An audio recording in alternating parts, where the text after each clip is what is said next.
hills were once the northern edge of the known world.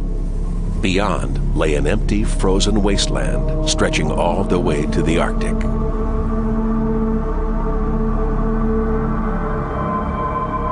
This was as close to the ice as people dared go.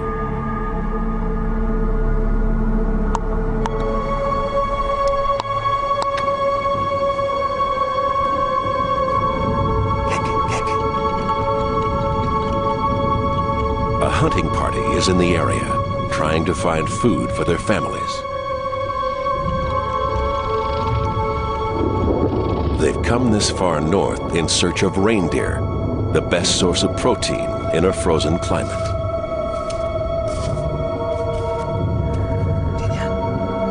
They've been successfully hunting in this territory for generations, but this year is different. The big herds haven't shown. Still, a single reindeer could feed them for a week.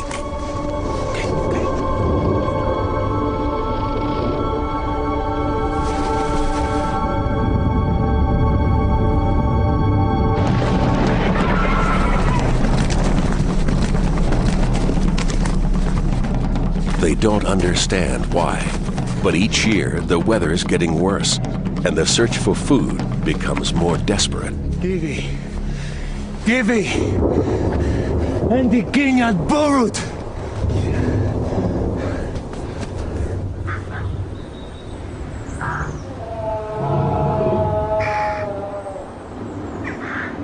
Their families are back at camp, 20 miles further south.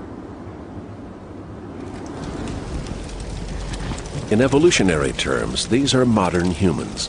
They can make clothes and shelters tough enough to withstand glacial temperatures.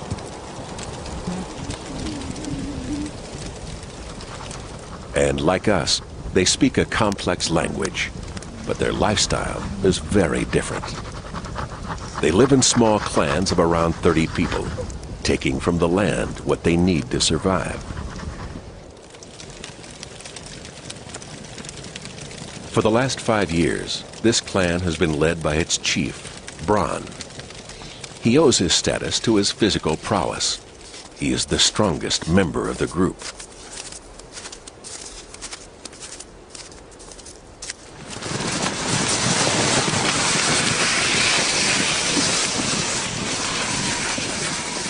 The hunters return, their sleds almost empty. It's only October, but it's already winter. Without reindeer meat, the clan will struggle to survive the months ahead. Enga gordiad burud gordiad! Engalo, Dizochu enga das Landad Valizid. They could abandon camp now and travel south in search of food. But to Bron, this seems a drastic move. Heading into the unknown, just as winter is closing in. Andi Duchikum Skymian. He decides they'll stay put and trust in the spirits to protect them.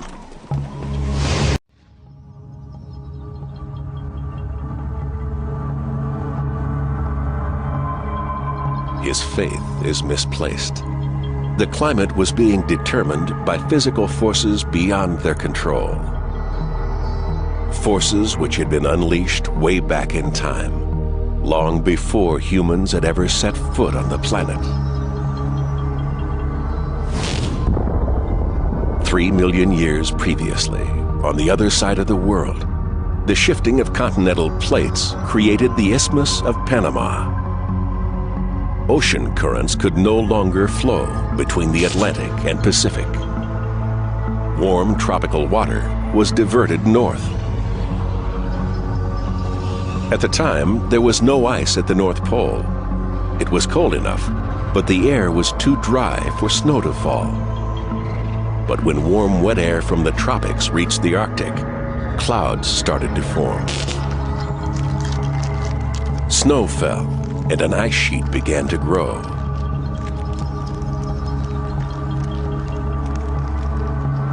None of this would have mattered to humans if the ice had stayed restricted to the North Pole. but it didn't. The Earth's orbit isn't stable. Over thousands of years, tiny wobbles changed the amount of sunlight reaching the planet's surface. These wobbles made the northern ice sheets first grow and then melt back again. Since the Ice Age began 2.5 million years ago, they have pulsed back and forth over 30 times.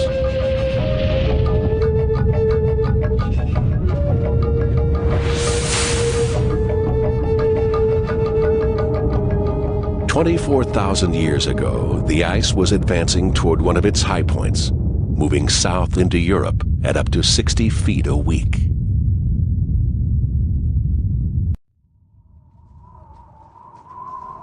In the hills of southeast England, they're unaware of the ice sheets to the north. But as the temperature drops to 20 below, it becomes clear Braun's decision to stay was a mistake. When it's this cold, they should be eating 3,500 calories a day. They simply don't have the stockpiles of food.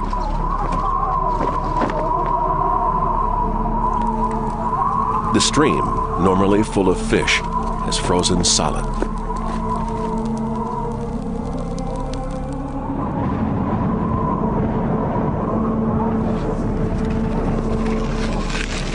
They are so desperate that 2 men are sent out on a hunting mission in the middle of a snowstorm.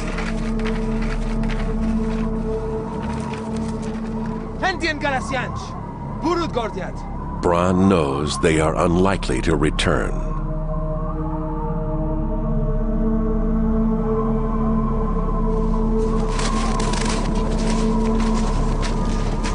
By January, frostbite and hypothermia are taking their toll. People are starting to die.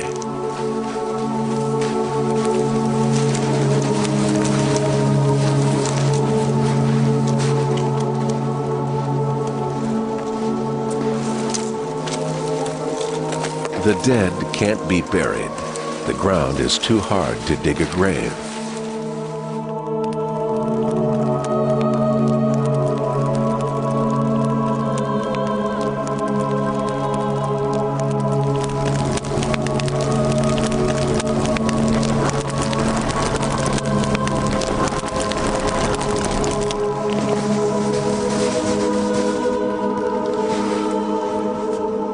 In February, the last of the children dies.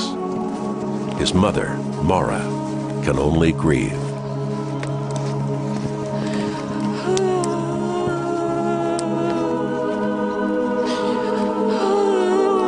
Without children, the clan has no future.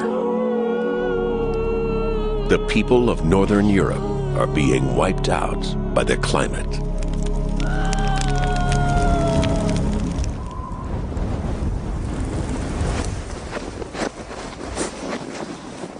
24,000 years ago, humans were trying to avoid the same fate as the Welsh rhinos.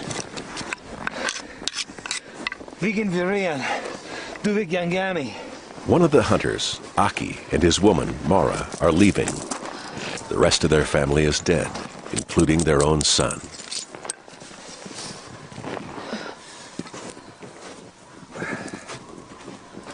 The only other member of the clan to survive is the chief, Braun. It was his decision to stay that's cost so many lives. Braun, give in again. They have no choice but to move on, because just the 3 of them can't hunt large animals.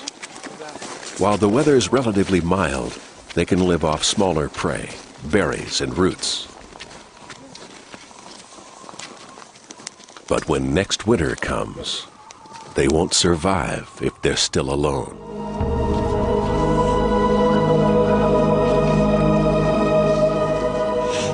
Aki, Mara, and Braun are trying to reach their nearest neighbors, a clan they meet up with from time to time and have even exchanged members with in the past.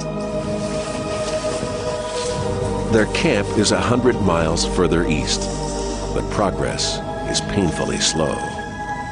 Although it's March and the worst of the winter is over, snow is on the ground for at least 7 months a year.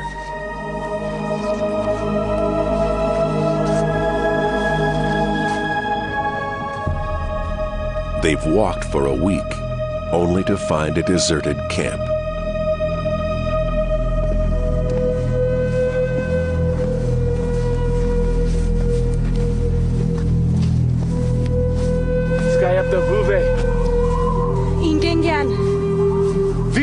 Moravia and Zurich.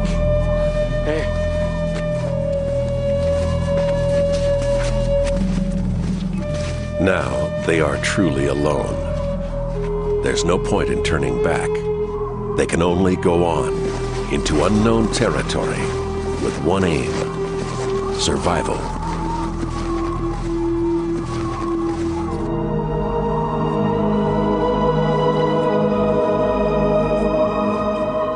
They're heading south into a large valley.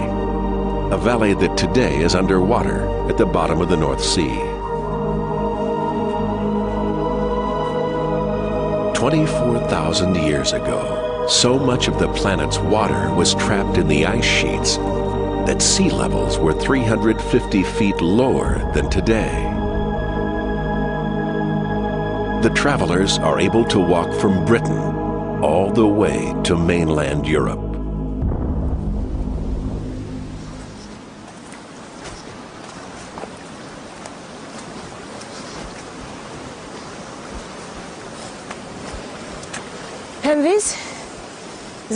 Aki, Mara, and Bron understand enough about navigation to head away from the ice and in the general direction of the midday sun.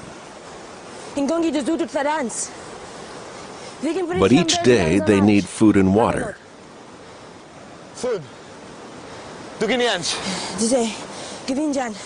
It makes sense to stay with the river, even if it takes them off course.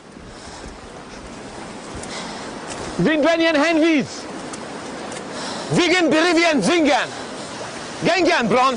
Yigvadiad. Zingenian Henvis. Henvis. Gavinjam Bron. Mara and Aki believe that Bron has forfeited his right to act as their leader. His physical strength now seems irrelevant. Their chances of survival will depend less on brute force and more on intelligence.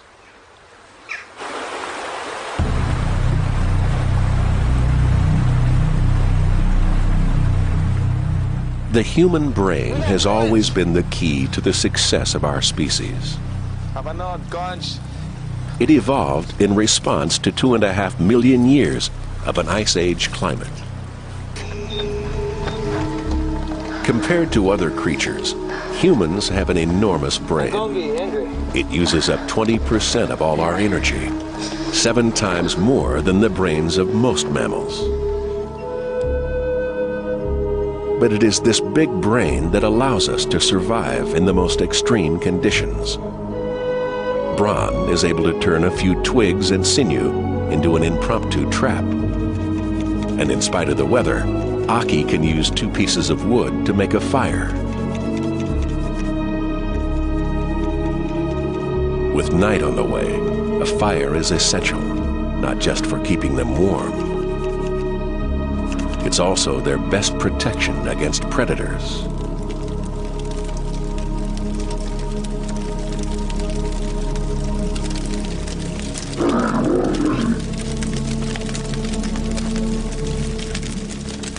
Despite the cold, Europe at the time was home to packs of hyenas and even lions.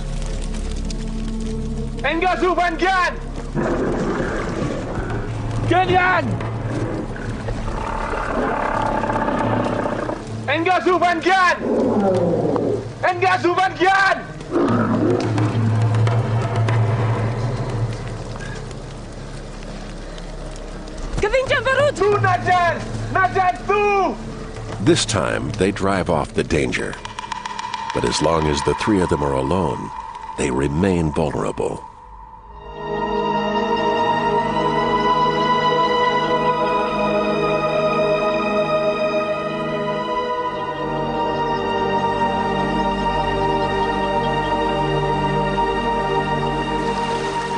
Aki, Mara, and Bron are coping well in unfamiliar territory.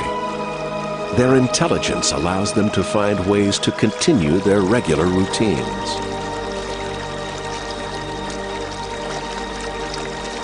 Aki has made a flint sharp enough to use as a razor. A beard can be a liability in a cold climate. It retains moisture and can freeze up when temperatures drop too low. Mara! Skyman carry!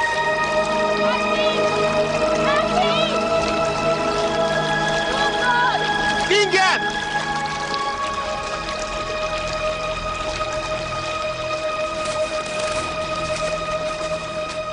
Breakfast comes courtesy of Bron's trapping skills. Hares were common throughout Ice Age Europe.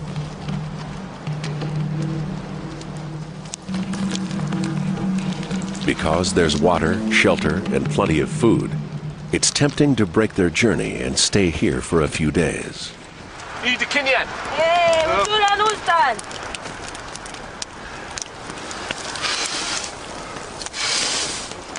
But if they're ever going to make contact with other people, they need to keep moving.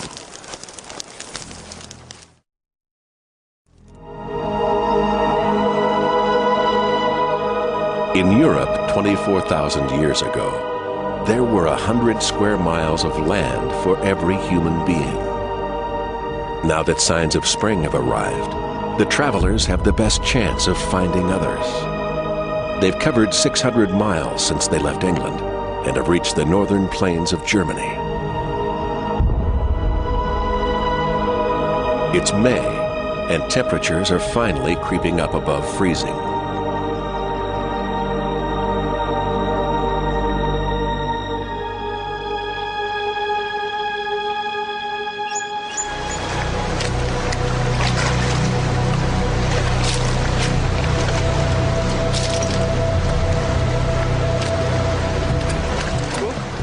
As the snow melts, the rivers become swollen. Mara, Aki, and Bron aren't used to water running this fast.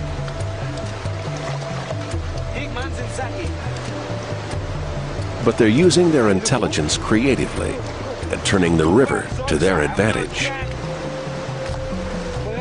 They've never made a raft before, but they've seen wood float, and as a hunter, Aki has made timber sleds strong enough to carry reindeer carcasses.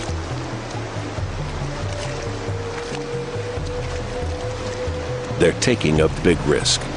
If the raft capsizes, they'll drown. Any river or lake they've known has always been too cold for them to learn to swim. But the risk is worth taking. The river will carry them downstream much faster than they can ever walk.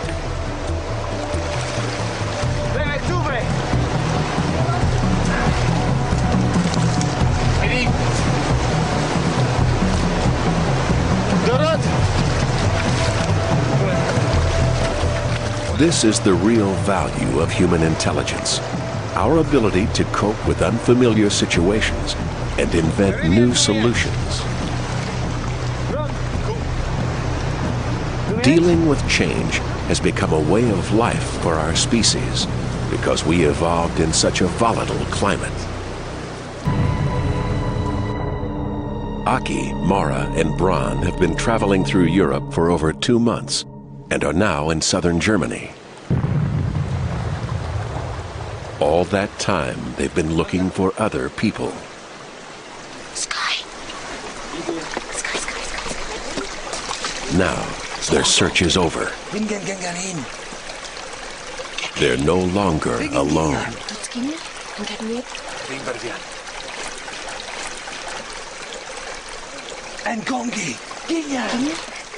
But having come this far, Bron is uncertain. It's always risky making contact with strangers.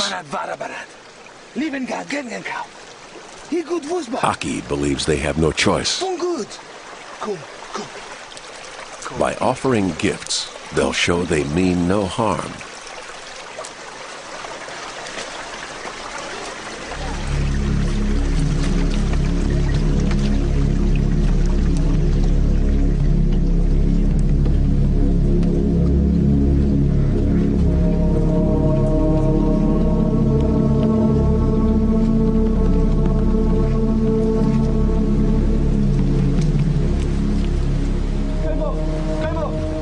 In Ice Age Europe, a meeting between strangers would have been incredibly rare.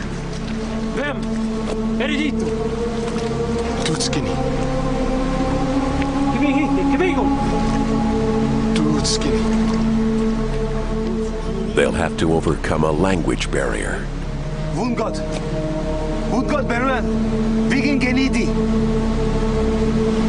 Engagwa Sanj Genidi. Hidi vergo dochu dungungengyan. Kivi Nikiniti! Yelvan! Hidi Zuns Livyad. Hidi.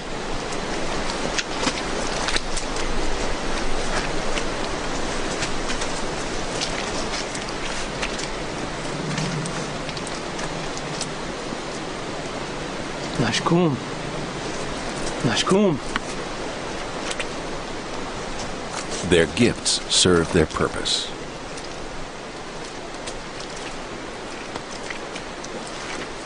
But Mara, a healthy woman of childbearing age, is of greater interest.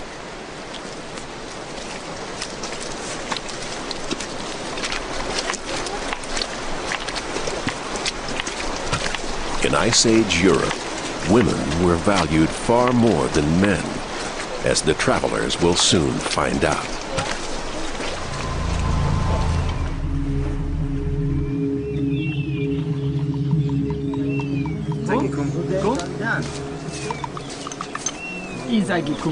This is no ordinary camp. It's what archaeologists call an aggregation, a temporary meeting of local clans. Such meetings were common in Ice Age Europe, increasingly so as the climate worsened. Each clan sends a few members who spend several weeks together, sharing ideas, skills, and artifacts, anything which can help in the struggle for survival.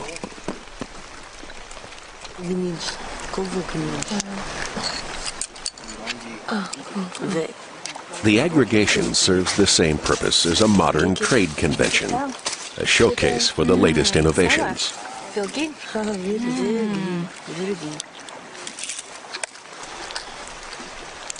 Making jewelry may seem trivial, but gifts and trinkets were important currency for creating ties between people. In an uncertain world, it's always useful to get along with your neighbors.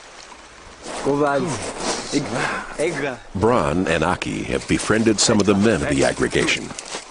They're being shown a new way of throwing spears using a wooden launcher.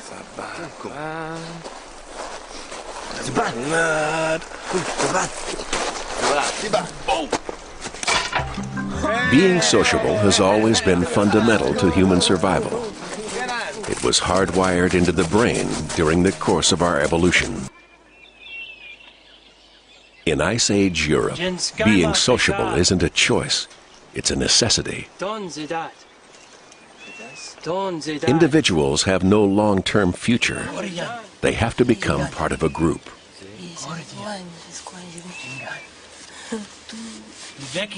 Mara and the others are trying to charm their hosts. The aggregation will be ending soon, and they want to be adopted permanently by one of the groups.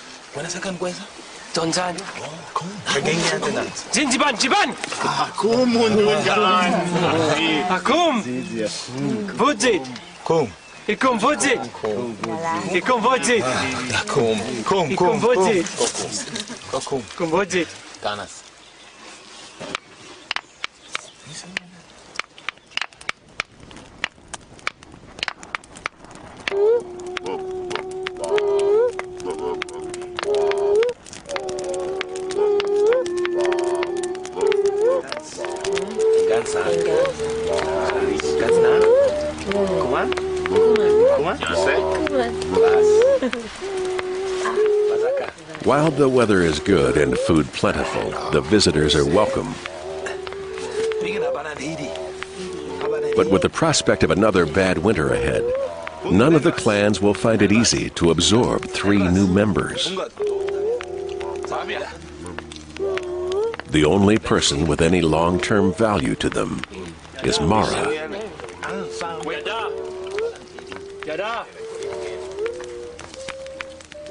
The chief wants her to join him and become his woman.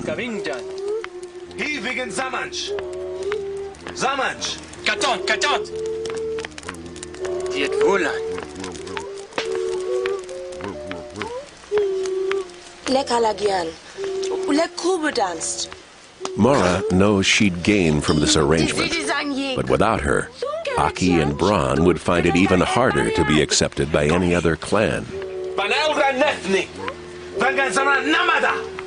Gabariti! Vin! Vuvoenit! Ako hibot! Ako fukot! Ini ruli! Enka! Kenya! Mara has made her choice. The travelers have no future here. Dieser Gott.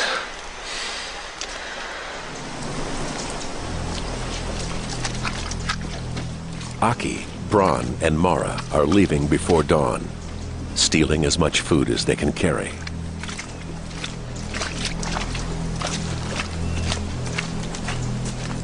Once again, they're having to journey into the unknown.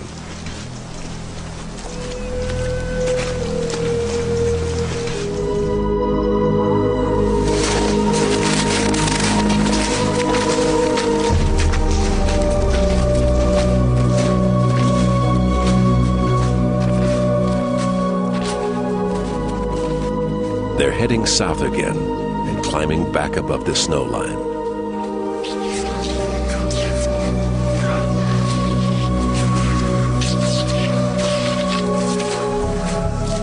It's only August, but already the temperature is dropping. For the second year in a row, winter is coming early. The climate has taken a very definite downturn.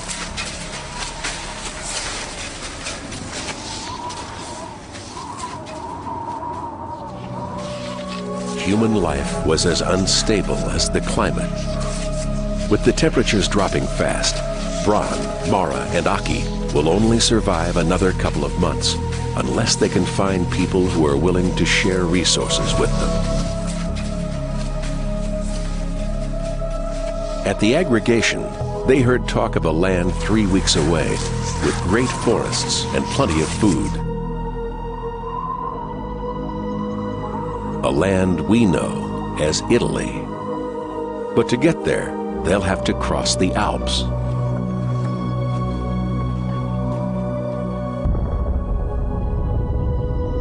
At this time, the glaciers of the Alps covered 50,000 square miles, over 40 times their size today.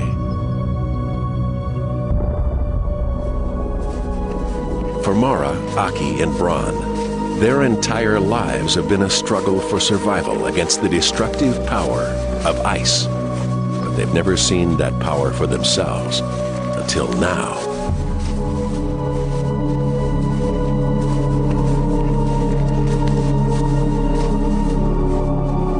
For the first time, they have come face to face with an ice sheet.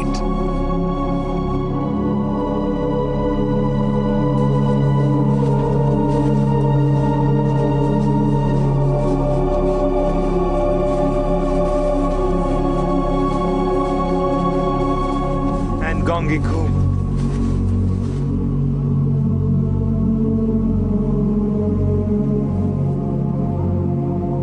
They're looking for a pass that skirts the mountains. But the glaciers move so fast, the landscape is constantly being redrawn, and passes disappear. Kiwi! Kiwi Andian Gracians! Kuvagi Angiane! Kuvagi Angiane! Ah, Bibian!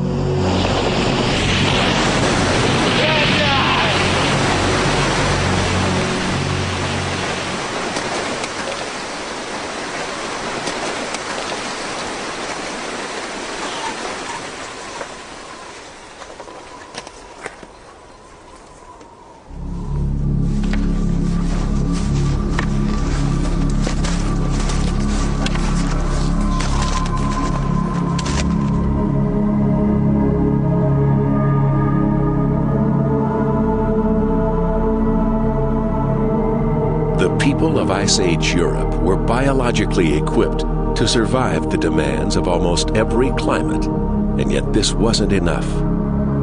If they were to avoid extinction, our ancestors would have to abandon their hunter-gatherer lifestyle and create a more advanced society than had ever existed before.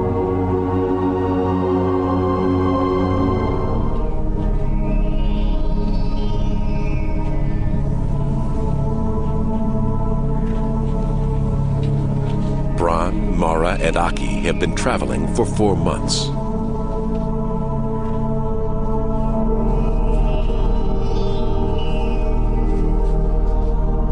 Their journey south has been blocked by the ice of the Alps. Now they're heading east into modern-day Austria. Europe at the time was so barren and empty that there were fewer humans than there are chimps or gorillas today, species we regard as endangered.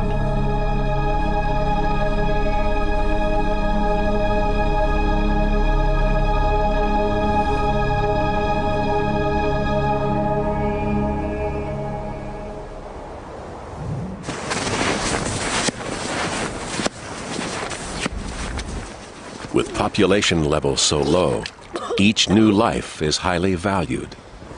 Mara is 2 months pregnant. The news is welcomed by Bron and Aki, the child's father.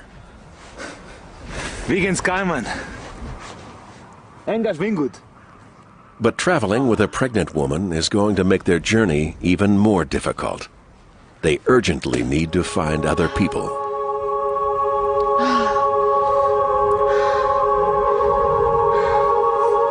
Sing again. Come sing kali. Can you say?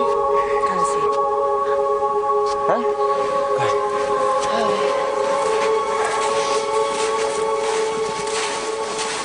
Their experience of the aggregation has taught them not to expect too much from strangers. As the climate's gotten worse, clans have become more insular. Bands of hunters are competing for the same resources, jealously guarding what little they have.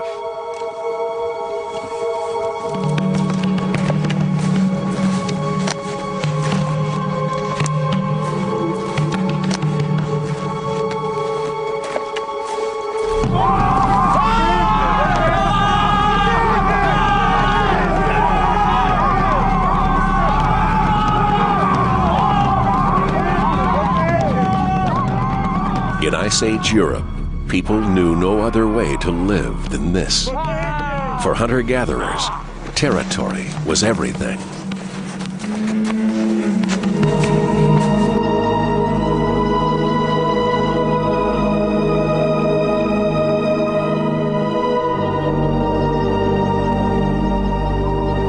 In Ice Age Europe, there were resources available, but they were beyond the grasp of hunter-gatherers.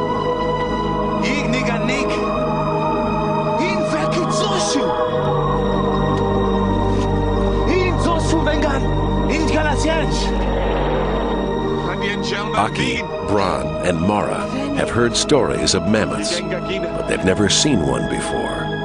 They were rare in the northern hills. Archaeologists believe that mammoths were too dangerous for our ancestors to hunt. Instead, they'd have scavenged the carcasses of any that died naturally. The travelers can do nothing but walk by a wonderful source of food.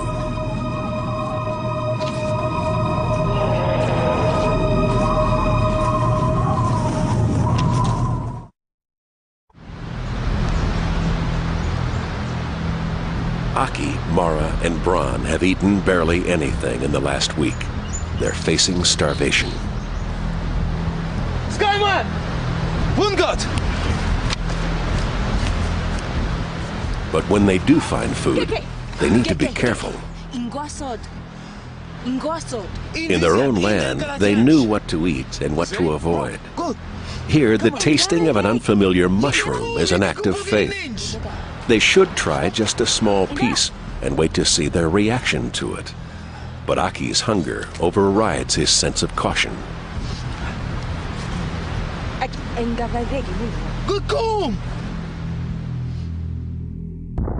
Since leaving their camp, the three travelers have covered over 1,000 miles and reached the modern-day Czech Republic. But they won't be able to go much further.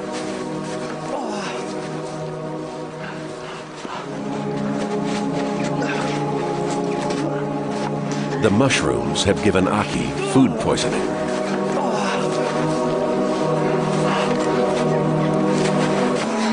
Mara is powerless to help him.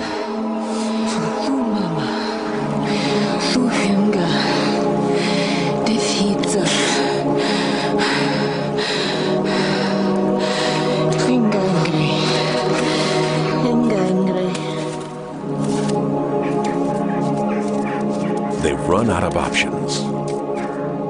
They're exhausted, lost and alone. Or so they think.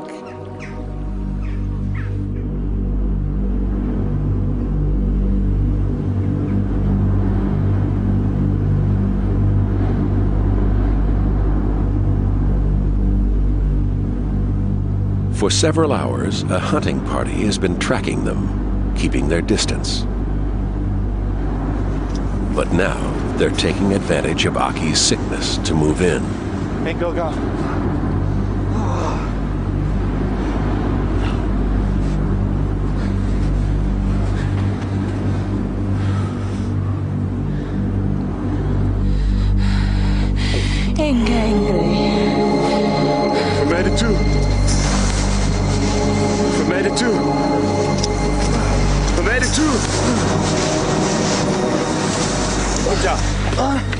Good job.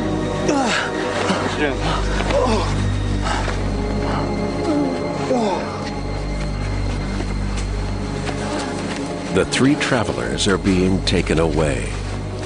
They don't know where or why. They have little option but to give in to their captors and await their fate.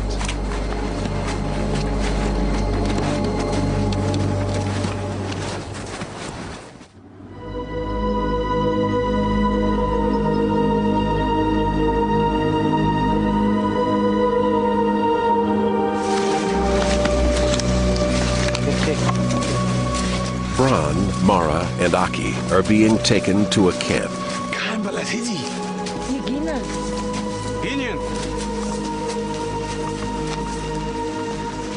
But it's unlike any camp they've ever known.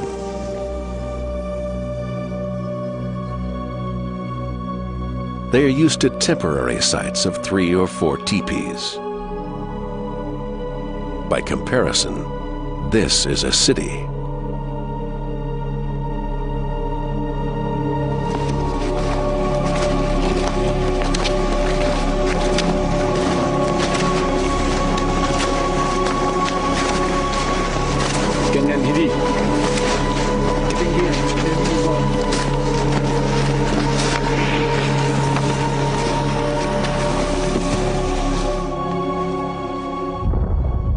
The three travelers have been brought to a valley in Moravia in Central Europe, to the first permanent settlement in human history.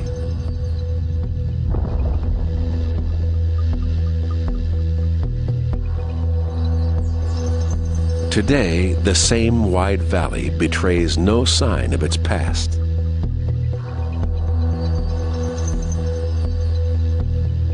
Vineyards have been planted here at Dolní Věstonice and at Pavlov, 2 of the most important Ice Age settlements in Europe. They were first discovered in the 1920s, but their significance has only recently been appreciated. What's important about these Moravian sites, what makes them far more than just another site, is that they give us very early signs of people settling permanently. These places were settlements. They weren't just temporary camps used once and then people were off and never to return. We have some evidence that mammoth bones were actually stuck together with wet clay, which may suggest that they were kind of bricks, if you want, for the people of the time. So the people were building something that they wanted to come back to. This was an investment they were making in the same way that a homeowner today invests in what they consider to be their permanent home.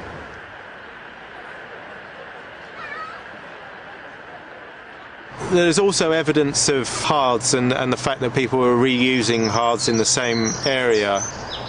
And this was not just a group of fly-by-nights, they were digging in. Other finds at Dolní Věstonice have confirmed the existence of a society more advanced than any other at the time. What has been found in the Moravian sites is the earliest evidence from anywhere in the world for ceramic technology. Not in the form of pottery, but in the form of art, making figurines that have been fired. And this suggests that people had time, because if you're traveling less, then you have more time to develop and refine your artistic systems. Some people even describe Dolní Věstonice as the New York of the Ice Age, simply because it's the cutting edge of settled life at the time.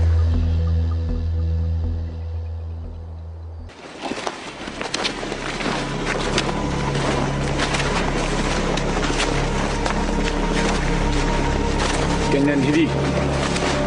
Ketinggian dari bawah.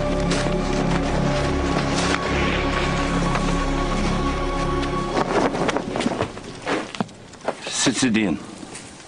Kah? Sicilian. Bron has been brought before the chief and elders of the community. Merk.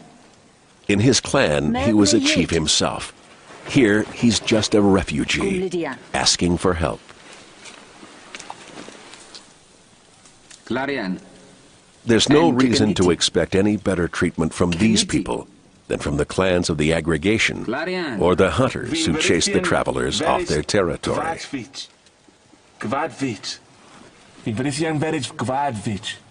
And without a common language, it's almost impossible for Bron to argue why he and the others should be allowed to stay. Verdanst engongi Woongud. Woongud zohu. Woongud. Woongud. Woongud. Woongud. But there's something different about this community, as Mara and Aki are finding out. William. Zanid, yada, zanid. Zanid, yada, zanid. Aki has been delivered into the care of the medicine woman. She's also the spiritual leader of the community.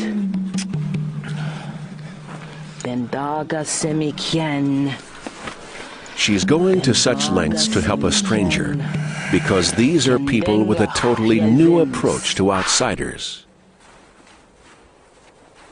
Facing a hostile climate, they believe their chances of survival are improved by increasing numbers, not restricting them. The size of the community varies throughout the year, but at peak times there are over 100 people living here, well beyond the normal limit of 30 for a hunter-gatherer group. Strangers are seen as a potential asset rather than a threat.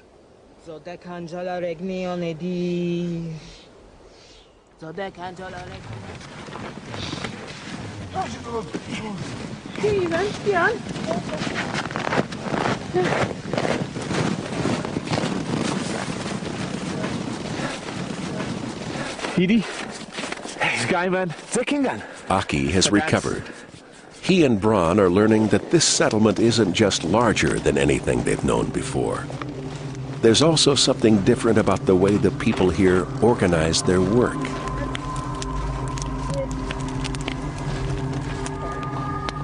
In Aki and Bron's hunter-gatherer clan, everyone had a hand in almost every activity.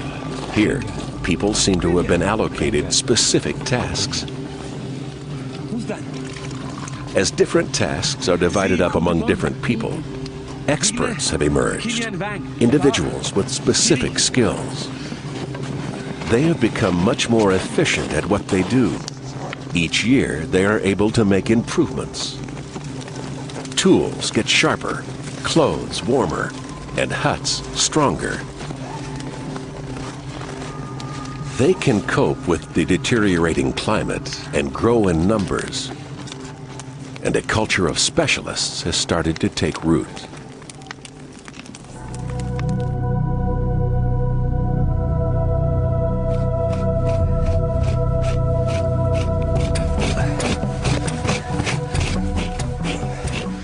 Aki and Bron have no specialist skills to offer to this community.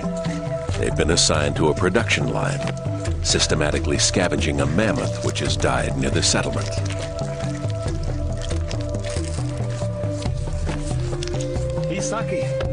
The hide will be used for warmth, the bones for building, and the flesh for meat. In time, Aki and Bron will be expected to learn a craft, but for now, they're fit only for general laboring work.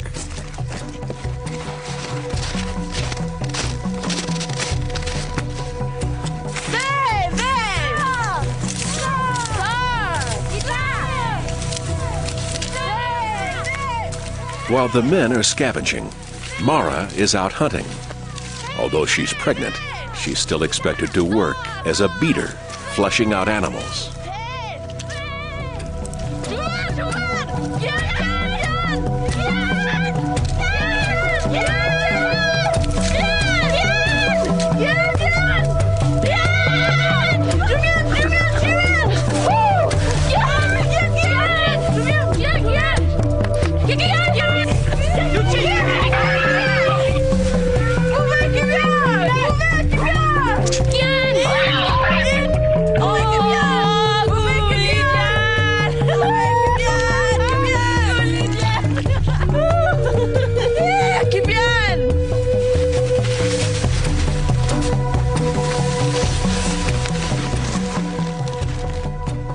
The image of prehistoric man, the great hunter, is misleading. Once our ancestors began hunting with nets, women were just as likely to be the providers of meat as men. But women could only go hunting if others looked after their children.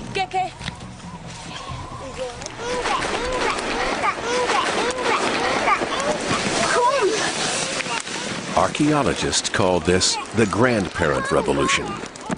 Any community looking to increase the efficiency of its workforce needs to have specialists caring for its children.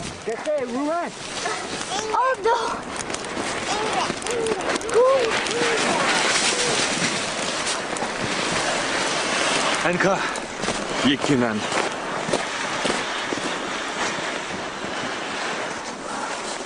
Aki and Bron have spent their adult years providing for their women and children. Now, the women are providing for them. Ka Vigne de Kinyan. Mara is finding it much easier to adjust. Aki! Aki! Shetel! Vinigayot! Ka! Bitgins Gayot! Givi! Nefni. Vigen Zamoj! Oko Bifodjan! If they're going to stay in this settlement, they'll all have to come to terms with this new way of life.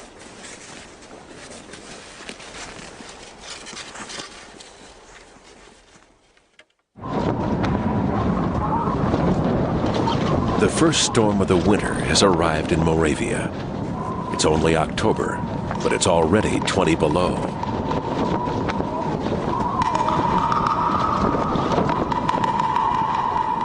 Hunting's impossible in these conditions, so the community draws on its stockpiles of food. They have freezer pits full of meat which was stored earlier in the year.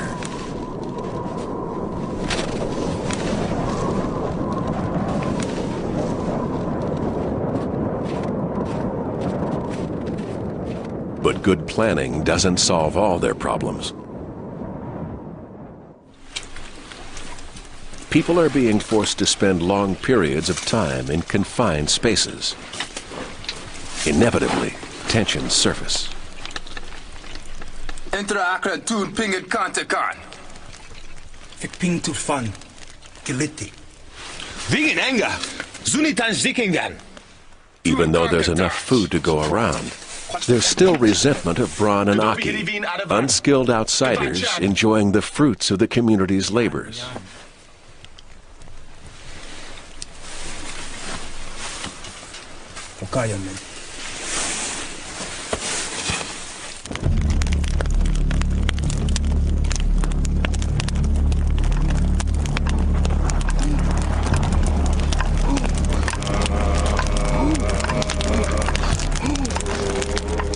Large societies need ways of diffusing tension. Anthropologists believe that that's the function of a ritual, to remind people of their shared beliefs.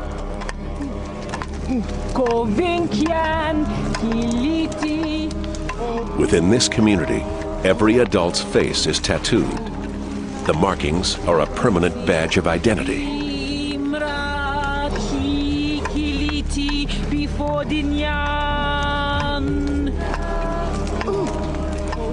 If the newcomers want to be accepted as equals, they'll also need tattoos.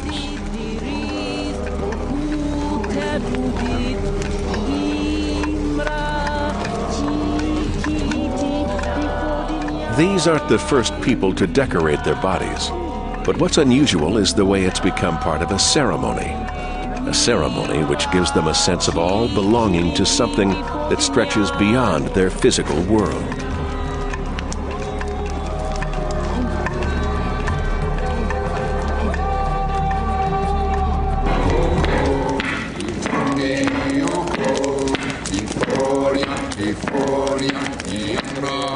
Mara and Aki have both allowed themselves to be tattooed.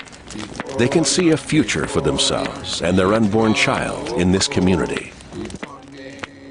But Bron was once a chief, admired for his strength. He can't bring himself to become just a small part of this large community. He's already thinking the unthinkable, moving on again after the winter.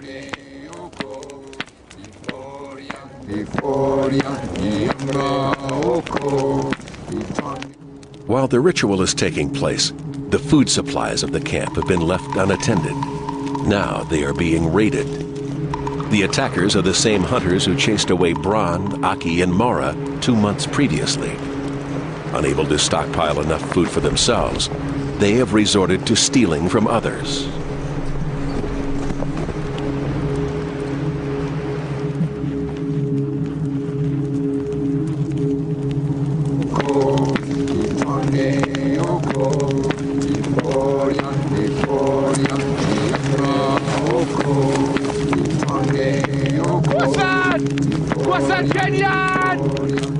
Bron raises the alarm. But it's Aki who goes to the defense of his new community.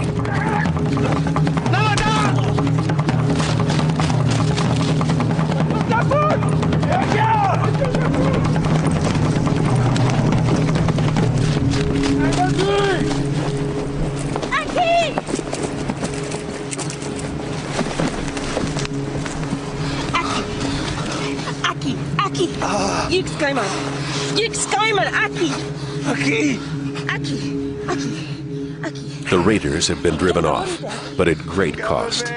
Aki has been badly injured and is bleeding heavily.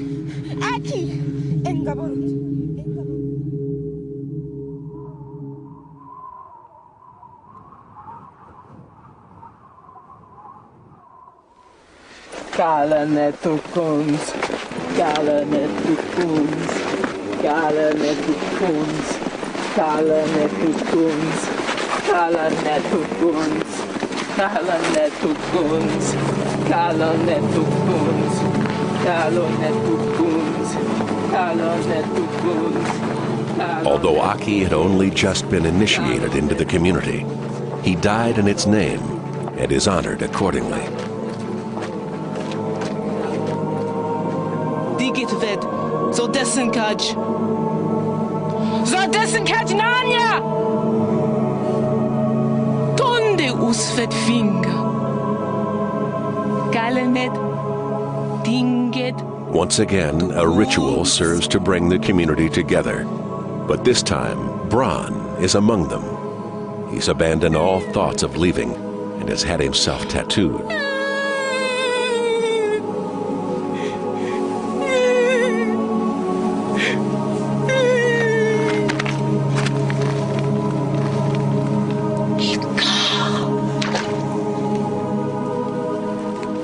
He now accepts that his future lies here, with this new community and its new values.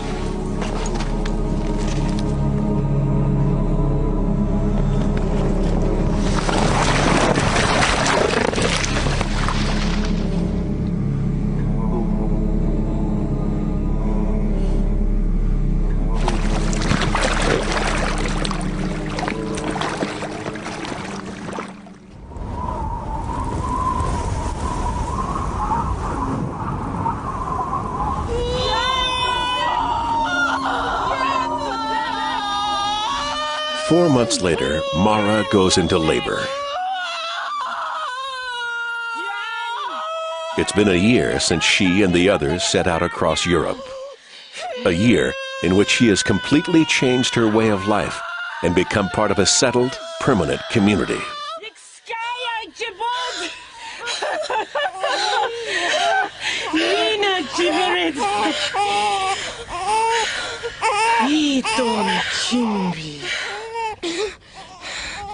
Her son won't have to make the same transition.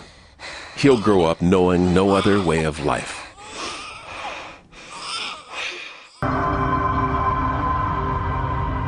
The world started getting warmer about 20,000 years ago. The Earth's orbit took one of its periodic wobbles, and we moved a little closer to the sun, enough for temperatures to increase and the ice sheets to start melting back to the poles. They left behind vast tracts of fertile land, ripe for human colonization.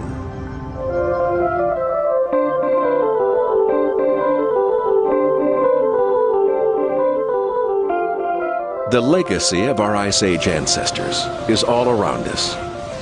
Physically, our world has changed beyond recognition, but fundamentally, we are still the same people. 24,000 years ago might seem like the dim and distant past, but in reality, it is no more than 1,000 generations. Recently, geneticists have shown that nearly 2/3 of America's diverse population can directly trace their descent to people living at the height of the last glaciation in Europe. The last 10,000 years have been one of the warmest and most stable periods in our planet's history. And in that time, human civilization has flourished. We've built a highly specialized, urbanized world. But one day, all of this will change. One day, the ice will return. And yet somewhere, hardwired into each one of us, is the experience of Ice Age survival.